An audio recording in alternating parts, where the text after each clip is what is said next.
مولا سبھی اور کیا چاہتا ہے، بس مغفرت کی عطا چاہتا۔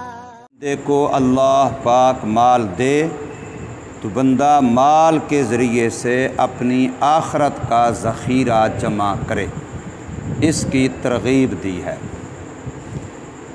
اس سے پہلے اللہ نے چند مثالیں پیش کی، نمونے پیش کیے کہ مرنے کے بعد دوبارہ اٹھنا ہے۔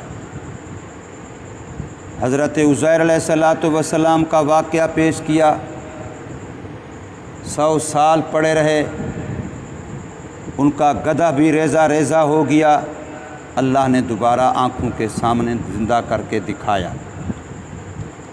حضرت ابراہیم علیہ السلام کا واقعہ پیش کیا کہ انہوں نے 4 پرندے پکڑے اور پھر ان پرندوں کا قیمہ بنا کے مختلف پہاڑوں پہ رکھا، تو اللہ نے ان 4 کو ان کی آنکھوں کے سامنے زندہ صحت مند دوڑتا بھاگتا ہوا بنا کے دکھایا۔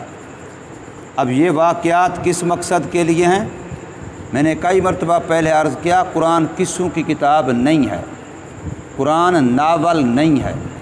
قرآن کا کہانیاں بیان کرنا اور صرف ذہنی اور وقتی طور پہ حظ اور لطف لینا یہ مقصد نہیں ہے۔ قرآن کتاب عبرت ہے، کتاب ہدایت ہے، کتاب نصیحت ہے، کتاب انقلاب ہے، کہ جب یہ واقعات میں سنوں تو میرے اندر میں تبدیلی آنی چاہیے کہ پہلے کچھ اور تھا اب کچھ اور ہو گیا۔ ہمارے لیے ایسے ہے گویا کہ یہ آیات ابھی اتری ہیں، جیسے جس زمانے میں اتری ہیں ان لوگوں کے اندر انقلاب برپا کیا، ان لوگوں میں تبدیلی آئی، تو ہم بھی جب قرآن مجید کو پڑھیں سنیں تو ہمارے اندر بھی تبدیلی آنی چاہیے۔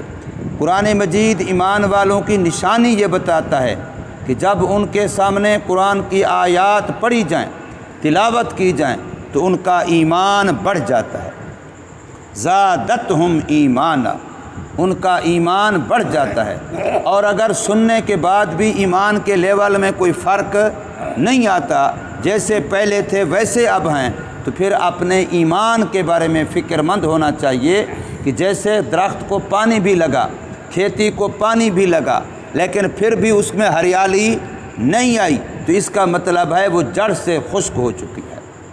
اس کا معنی ہے کہ وہ جڑ سے خشک ہو چکی ہے، اس لیے باوجود بارش پڑنے کے پھر بھی اس میں ہریالی نہیں آئی، ورنہ اگر جڑ سے وہ خشک نہ ہو چکی ہوتی تو پھر جو ہی موسم بہار آتا اور اس کو پانی لگتا تو اس میں یقیناً ہریالی آنی چاہیے۔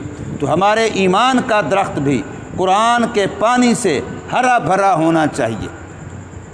کل بھی میں بچوں سے کہہ رہا تھا کہ لوگ قرآن سننے کے لیے کتنا دور دور جاتے ہیں۔ کہاں جا رہے ہو؟ وہ جی جلسہ ہے فلاں جگہ پر علماء آ رہے ہیں، ہم قرآن سننے جا رہے ہیں۔ کہاں جا رہے ہو؟ وہ رائیونٹ تبلیغی اجتماع ہے، دین کی بات سننے جا رہے ہیں۔ کہاں جا رہے ہو؟ شب جمعہ پہ اسماعیل مسجد جا رہے ہیں دین کی بات سننے کے لیے۔ تو جو لوگ دین کی بات سننے کے لیے اتنا سفر کرتے ہیں اور ہمارے گھر میں، ہمارے کانوں کے سامنے، ہماری آنکھوں کے سامنے، ہمارے گھر میں ہمیں قرآن سنایا جا رہا ہو اور ہم ادھر ادھر منہ کر رہے ہوں، تو پھر ہم اپنے بارے میں فیصلہ کریں کہ ہمارا کیا حال ہے، کس کیفیت میں، کس معیار میں ہم دین کے لحاظ سے پہنچے ہوئے ہیں۔ کتنا ہمارا گویا ایمان کا درخت خشک ہو چکا ہے یا سڑ چکا ہے، جل چکا ہے اس طرح سے کہ اس پر کوئی اثر نہیں ہوتا قرآن کا۔ ورنہ ایمان والے کی کیفیت یہی ہے کہ زادتہم ایمانا، ان کا ایمان اور بڑھ جاتا ہے، ان کے ایمان میں ترقی ہو جاتی ہے۔ تو اللہ نے پہلے یہ مثالیں بیان کی کہ مرنے کے بعد دوبارہ زندہ ہونا ہے۔ یہ عملی نمونہ عزیر علیہ السلام اور اس کے گدھے کا دیکھ لو، اور یہ عملی نمونہ ابراہیم علیہ السلام کے 4 پرندوں کا دیکھ لو۔ دوبارہ مر کے اٹھنا ہے، یہ پکی بات ہو گئی، مشاہدہ ہو گیا، تجربہ ہو گیا، عملی طور پر ہوتا ہوا اپنی آنکھوں سے دیکھ لیا ہے۔ قرآن کا حکم، قرآن کی مثال بار بار سن لی ہے۔ اب مرنے کے لیے تیاری کرنی ہے۔ مرنا تو ہو گیا یقینی، دوبارہ زندہ ہونا بھی ہو گیا یقینی۔ اب ہر بندے نے مسلمان نے کیا کرنی اس کے لیے تیاری۔ تو اب تیاری کے لیے اگلے 3 رکوع پورے اللہ نے صدقے کا بیان کیا ہے۔ انفاق فی سبیل اللہ، اللہ کے راستے میں خرچ کرنا، صدقہ کرنا، خیرات کرنا، مال خرچ کرنا۔ اللہ نے جو صلاحیتیں دی ہیں، لیاقتیں دی ہیں، استعدادیں دی ہیں، قابلیتیں دی ہیں، آنکھ کا دیکھنا، زبان کا بولنا، کانوں کا سننا، دل دماغ کا سوچنا، ہاتھ پاؤں کا استعمال ہونا، اللہ نے اولاد دی، گھر دیا، اس سب کو اللہ کے دین کے لگا کے اپنی آخرت کی تیاری کرنا۔ اب یہ اس کا موضوع یہ ہے، کیونکہ مرنا اور مرنے کے بعد دوبارہ جی اٹھنا ہم اچھی طرح سمجھ گئے۔ جب سمجھ گئے تو پھر اب اس کے لیے تیاری کرنی ہے کہ میں نے مرنا بھی ہے اور مرنے کے بعد دوبارہ جی اٹھنا بھی ہے اور اللہ کو حساب بھی دینا ہے۔ اب اس کے لیے تیاری ہے۔ تو تیاری کے بارے میں اللہ نے یہاں مثال فرمائی کہ ایک ہے زکوٰۃ جو صدقہ واجبہ ہے، اور ایک ہے زکوٰۃ کے علاوہ جو ہم خیر کے کاموں میں، نیکی کے کاموں میں، بھلائی کے کاموں میں، اچھائی کے کاموں میں مال خرچ کرتے ہیں اور کرنا ہے، اللہ اور اللہ کے رسول صلی اللہ علیہ وسلم کا حکم ہے۔ اس کی مثال بیان کی، فرمایا ایک بندہ کسان گندم کا ایک دانہ، مثال کے طور پر گندم کا ایک دانہ کھیت میں ڈالتا ہے۔ اب اس ایک دانے سے ایک پودا پیدا ہوتا ہے، اس پودے پر 7 خوشے لگتے ہیں اور ہر خوشے میں 100 دانہ ہو، تو ایک دانہ دوبارہ کتنا دانے بن کے آیا؟ 700 دانے بن کے آیا۔ ایک دانے سے اللہ نے کتنے دانے دیے؟ 700 دانے۔ یہ قرآن کہہ رہا ہے۔ ایک دانہ تھا، اس کو زمین میں ڈالا، اس سے گندم کا پودا پیدا ہوا، اس گندم کے ایک پودے پر 7 بالیاں لگی، 7 خوشے لگے، ہر بالی ہر خوشے میں 100 دانہ ہے، تو ایک دانہ کتنے بن گیا؟ 700 بن گیا۔ فرمایا مومن مسلمان ایک نیکی کرے گا، وہ مر مٹ جائے گا، جب قیامت کے دن اللہ کے سامنے آئے گا، وہ ایک نیکی ایک نہیں ہوگی، وہ ایک نیکی 700 نیکیاں ہوں گی۔ اللہ اس کو ایک نیکی کی ایک نیکی نہیں بلکہ 700 نیکی دے گا۔ ہاں اس کے لیے 3 شرطیں ہیں، اور وہ 3 شرطیں کسان کے بارے میں بھی ہیں جو گندم زمین میں ڈالتا ہے، اور اس مسلمان کے بارے میں بھی ہیں جو نیکی کرتا ہے۔ کسان کے بارے میں پہلی شرط یہ ہے کہ وہ زمین عمدہ ہو اور صحیح تیار شدہ ہو۔ اگر زمین شریلی ہوئی، زمین صحیح تیار شدہ نہ ہوئی، تو پھر ایک گندم کے دانے سے ایسا پودا پیدا ہو جس میں 7 بالیاں لگیں، ایسا نہیں ہوگا۔ پھر زمین عمدہ ہو، بہترین ہو، اس پر بہترین حل چلایا گیا ہو، صاف کیا گیا ہو، پانی لگایا گیا ہو، اس میں زمین کا صحیح ہونا یہ پہلی شرط ہے۔ اور نمبر 2، کسان اپنے کام سے واقف ہو، کسان اس فن کو جانتا ہو کہ بجائی کیسے کرنی ہے، وقت بھی جانتا ہو کہ آج گندم کے بجائی کرنے کا موسم ہے، موسم بھی جانتا ہو، اور زمین کا یہ بھی جانتا ہو کہ اب زمین صحیح معنوں میں حل ہو چکی، تیار ہو چکی، اب اس میں بیج ڈالنا چاہیے۔ کسان اپنے کام سے واقف ہو، وہ اس کام کا ماہر ہو۔ اور نمبر 3 یہ ہے کہ جو بیج ڈالا جا رہا ہے وہ بیج بھی ٹھیک ہو۔ اگر گندم جو بیج ڈالا ہے وہ خود ہی ٹھیک نہیں ہے تو پھر اس سے 7 دانے کیسے پیدا ہوں گے، 7 خوشے کیسے پیدا ہوں گے، اس سے پودا کیسے پیدا ہوگا؟ اس لیے کسان جس گندم کا بیج ڈالتے ہیں اس کو پتہ نہیں کتنی مرتبہ چیک کرتے ہیں۔ آج کل غلہ منڈی میں بیجوں کی کتنی قسمیں آ گئی ہیں، اور کیا کیا ان کے اندر ان کے صفات بیان کیے جاتے ہیں، وہ کتنا مہنگا ملتا ہے عام گندم کے مقابلے میں، اس لیے کہ یہ بیج کے کام آنے والا ہے۔ تو یہ 3 شرطیں ہیں، زمین بھی ٹھیک ہو، کسان اپنے کام سے واقف ہو، اور بیج بھی ٹھیک اور عمدہ ہو۔ تو بالکل ایسے ہی جب میں اور آپ عمل کر رہے ہیں، اول یہ کہ جو عمل کر رہے ہیں وہ عمل اخلاص سے نیت کے ساتھ ہو، وہ عمل صحیح موقع پر سنت کے مطابق ہو، اور وہ عمل کرنے والے شخص کی طرف سے اخلاص کے ساتھ ہو، خالص اللہ کے لیے ہو۔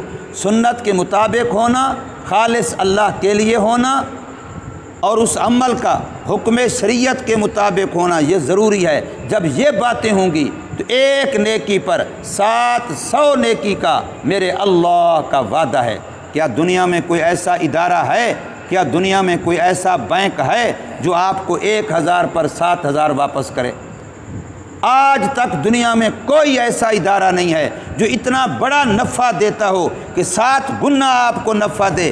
1000 والی چیز آپ کی 7000 میں خریدے اور 7000 والی چیز آپ کی 49000 میں خریدے، لاکھ والی چیز 7 لاکھ میں خریدے۔ ایسی کوئی 700 لاکھ میں، 7 کروڑ میں گویا کہ ایسی کوئی ادارہ نہیں ہے۔ میرے اللہ کا یہ ادارہ ہے، آپ 1 روپیہ اللہ کے لیے دیں، اللہ کل آپ کو 700 روپے کا ثواب دے گا۔ آپ 1 لاکھ دیں تو اللہ 7 کروڑ کا آپ کو ثواب دے گا۔ اور پھر اگر یہی ثواب آپ اللہ کے راستے میں بھی ہوں، چاہے وہ اللہ کا راستہ جہاد کا ہے، چاہے وہ اللہ کا راستہ تعلیم کا ہے، چاہے وہ اللہ کا راستہ تبلیغ کا ہے، تو پھر اس میں جب اس کو 7 کو 7 سے ضرب دیں گے، ویسے 7 لاکھ تھا، پھر وہ 7 لاکھ کو جب پھر 700 سے ضرب دیں گے وہ 49 کروڑ بنے گا۔ اور ابن ماجہ سیاستہ کی کتاب ابن ماجہ، اس کے اندر 2 حدیثیں موجود ہیں، ان دونوں کو ملا کر کے یہ تبلیغ والے جو بیان کرتے ہیں کہ ایک عمل پر 49 کروڑ کا ثواب ملے گا ایک نیکی پر، تو یہ انہی 2 حدیثوں کا خلاصہ اور نچوڑ ہے۔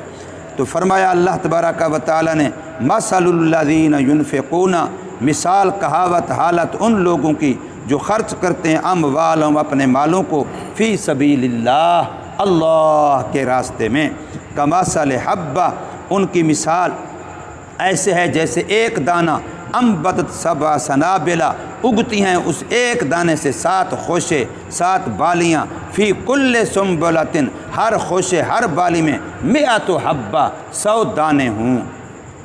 اور یہ تو کم از کم ہے، آگے فرمایا واللہ یضاعف، اور اللہ بڑھاتا رہتا ہے لمن یشاء، جس کے لیے چاہتا ہے۔ اللہ دل کو دیکھتا ہے کہ خرچ کرنے والے کا اخلاص کتنا ہے۔ واللہ واسع، اللہ کے خزانے میں کمی نہیں ہے کہ اللہ سب کو کروڑوں میں دے، اربوں میں دے، پھر بھی رب کے خزانے میں کوئی کمی نہیں آنی۔ فرمایا کہ جیسے چڑیا سمندر کے اندر چونچ لگا کے پانی لے لے تو اس کی چونچ میں پانی لگنے سے سمندر کے پانی میں کوئی کمی نہیں آتی، فرمایا اللہ کے خزانے میں اتنا بھی کمی نہیں آتی۔ اللہ سب کو دے اور اتنا دے جتنا جس نے مانگا ہے، پھر بھی رب کے خزانے میں اتنا کمی نہیں آتی۔ اس لیے فرمایا واللہ واسع، اللہ بڑی وسعت والا ہے، علیم، اور خوب جانتا ہے کہ کس نے کتنے اخلاص سے عمل کیا، اس کے ثواب کو کتنا بڑھانا ہے، اللہ جانتا ہے۔ اللہ تبارک و تعالی ہمیں سمجھ نصیب فرمائے، عمل کی توفیق۔